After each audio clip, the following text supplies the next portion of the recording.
Advogado da Defesa. Veja, senhor presidente, como é importante ouvir as pessoas da ponta. Às vezes os generais não percebem a dimensão de uma batalha, a não ser quando ouvem a pessoa que está na linha de frente, operando.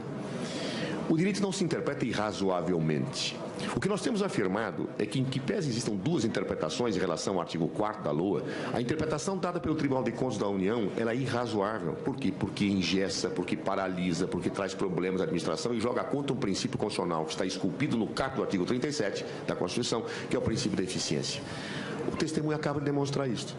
Se prevalecer a tese que tem que mandar um projeto de lei por uma aferição bimensal de metas, quando a lei diz que é anual, eu traria obstáculos, um engessamento, problemas para a administração. É isso que ele quer? É dessa forma que se interpreta o direito, de maneira irrazoável? É dessa maneira que se faz? Não. Nós queremos é que a administração seja eficiente. Portanto, agradeço o depoimento de Vossa Senhoria, de grande importância para os vários aspectos que envolveu. Pela ordem, excelência. Pela ordem. Muito obrigada. Não, eu só gostaria de deixar claro que o advogado de defesa, de maneira muito hábil, volta a confundir a denúncia no que concerne às pedaladas com a denúncia no que diz respeito aos decretos. Quando nós falamos da fraude, do superávit fictício, do superávit fraudulento, nós estamos falando das pedaladas fiscais. Por quê? Presidente, que tempo é esse que porque foi destinado foi pela ordem, senadora. A solicitou pela ordem. O advogado solicito pela ordem depois. O advogado pediu três pela ordem então, e foi atendido. Me parece que a acusação tem que ter o mesmo direito e a presidência garantiu. Um momentinho, eu acho que o razoável. Entre defesa e acusação, não é? Eu acho que o razoável seria esse assunto a gente deixar a critério dos advogados. Muito bem. Vou dar pela ordem 2 minutos à advogada doutora Janaína, em seguida, se o doutor José Eduardo quiser, também darei 2 minutos. Eu acho que fica. Sim, mas fica no assunto rigorosamente. Eu quero fazer aqui o seguinte: o doutor José Eduardo Cardoso, com muita habilidade, ele faz o discurso que ele quer e como se ele tivesse extraído do depoente. Não disse isso. Então, fica uma coisa de maluco também. Ora, a toda hora, a todo instante, a todo momento. Vamos deixar essa questão feita exclusivamente dos advogados. 2 minutos, obrigada, senadora Janaína Conceição. É muito importante recordar, porque estrategicamente a defesa fez o quê?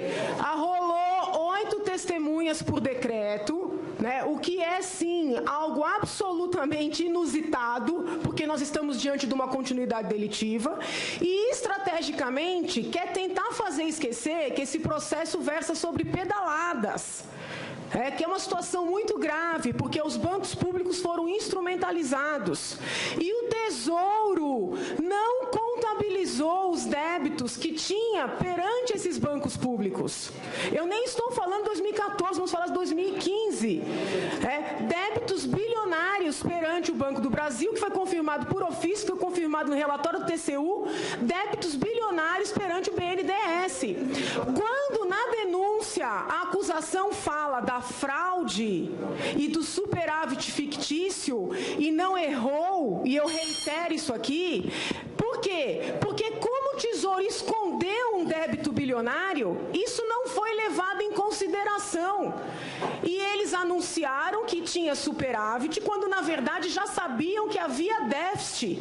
Senão, nada explica sair de um superávit de 60 bilhões e de repente cair para um déficit de 60 bilhões, numa questão de um mês. Então, a acusação está muito convicta. Agora, o advogado, que foge o tempo inteiro de fazer a defesa destes pontos, e estrategicamente tenta reduzir uma denúncia que trata de pedaladas em vários bancos públicos, que trata de 2014 e 2015, ele tenta reduzir a 4 decretos.